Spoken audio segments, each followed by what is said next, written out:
In this section, we're going to explore the value of asking questions as a form of coaching and how that fits into problem solving. And along the way, I'll share some of my favorite questions, and in the worksheets you can find even more. So as we think about using questions is tremendously valuable because it's the other person doing the thinking.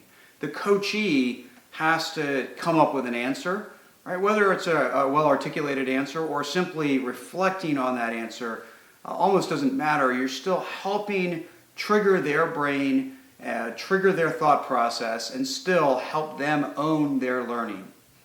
Now, when it comes to coaching problem solving, an important distinction is what I call guiding questions versus reflection questions. What I see most coaches do is they fall into one or the other category instead of learning that both types of questions really have a place. Now, as problem solving involves many PDSA cycles where you're learning and iterating, fundamentally the guiding questions are part of the planning process. They're questions that help make sure that the coachee is thoughtful about their approach. Because if they're just flailing about, they're not going to learn anything. You have to make sure that they are thoughtful so that they can evaluate their plan on the other end. So the guiding questions help them be deliberate about how they're approaching the problem. The reflection questions fall more into the study part after the fact. Still along the way, but after some action has been taken and some lessons or reflection can be learned from that. Now, throughout this section and throughout this course, we're not going to worry that much about what problem-solving tool you use. We're going to focus on some key elements or key phases of work that you can use regardless, essentially, of what tool you're using. Because we really don't want coaching to be about the tool. It's really about developing the skill, the intuition, the creativity of that individual as they engage with the structure that the tool provides. Now, another failure mode in coaching, especially through questions, is that most people don't start coaching until the problem has been selected. But to me, that's way too late. If you're really coaching someone how to be a problem-solving thinker, the coaching has to begin before the problem-solving begins, because we have 1,000 different problems we could solve. How do I pick? Right there is one of the most essential elements, and fundamentally often a more creative or intuitive-based one that drives the effectiveness of problem solving. So I will share some of my favorite questions as we go along with this, but as we think about getting started or what happens before the problem solving, just to share a couple of guiding questions that help someone understand their problem landscape. So what information tells you what problems you have? There's so much that we can consider there. How many problems can you identify right now? They know they have a lot. Are they really clear about that? And which problems can be solved on your own? Because we can certainly make progress faster, especially as a coach, versus the ones that are very cross-functional. Now, the reflection questions, equally important. Do you have the right sources of information to know and understand your problem landscape? What is your role in shaping the problem landscape? And what is your role in sorting the problem landscape? Helping people understand that there's all sorts of sources of information, whether it's metrics or standards, and how do I manage that giant pool of information to drive what I decide to do problem solving on is a core element of coaching someone to be an effective problem solver. So building effective problem statements is a fundamental skill, and I think one of the highest leverage opportunities for coaching, because the problem statement affects the scope and direction, the vector, if you will, of all the work that follows. And so it's also one of those areas that coachees are often underinvest in.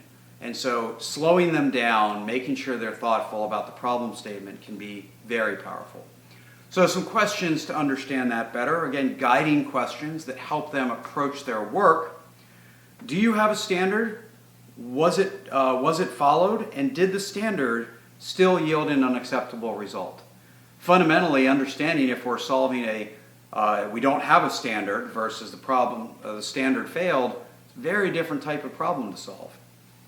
Or how could you test if your problem statement is correct? Just because you wrote it down doesn't mean it's right. How can we actually test that? And then the reflection questions, equally important. Are you always able to distinguish between normal and abnormal conditions? Not always easy to tell. How to be thoughtful about that. How often does your first problem statement need to be modified as you head down the rest of the problem-solving steps?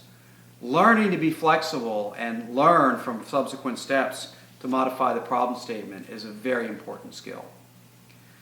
Now, as we go beyond that, we start to think about current reality, and people can break this down into all sorts of different steps and use different tools to help them understand root cause or the many root causes or contributing causes to the current condition that we have, to the problem statement that we have.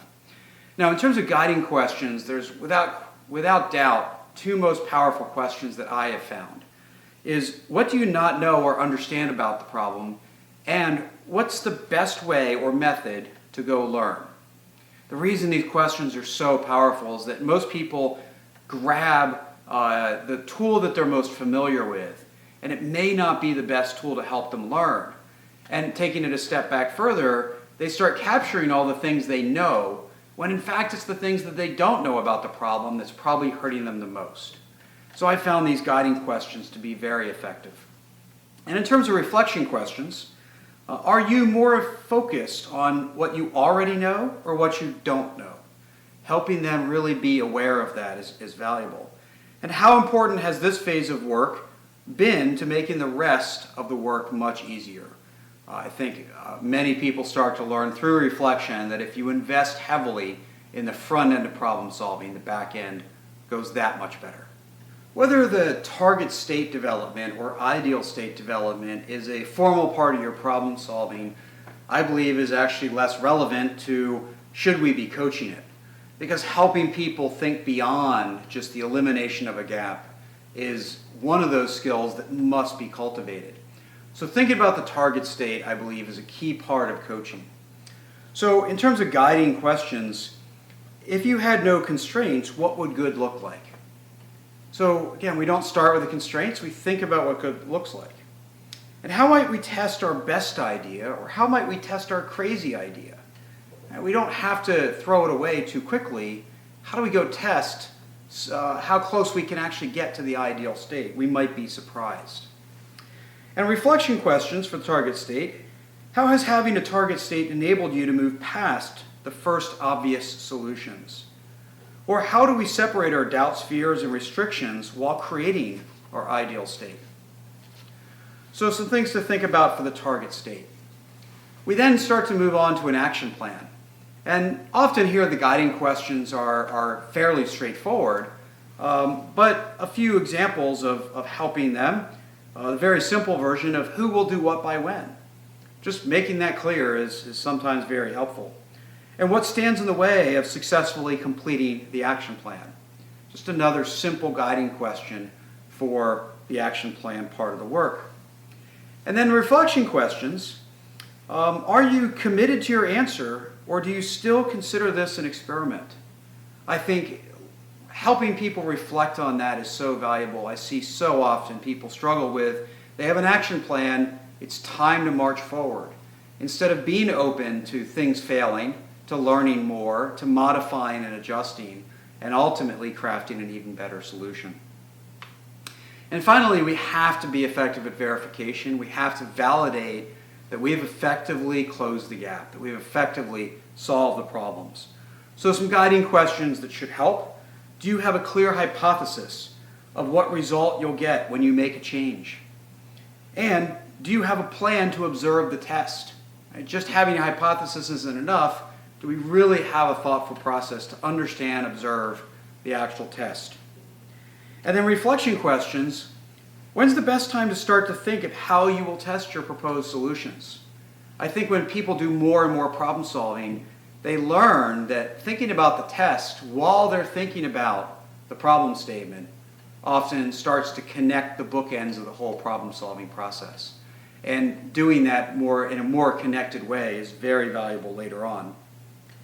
And even what's more natural, testing a quick and dirty solution or implementing a final solution? We're all comfortable with implementing solutions, but testing quick and dirty might require a little more reflection to get comfortable with that. Ultimately, that's where we want people to be. So coaches ask questions. They help people think, they help people learn, they help people self-discover, and those questions are very powerful. But be clear about what the purpose of your question is. Is it a guiding question, helping them plan their next step, or is it a reflection question, helping them learn from what they've done? Be clear about that, develop your own set of questions that works for you, and you will really take your coaching to the next level.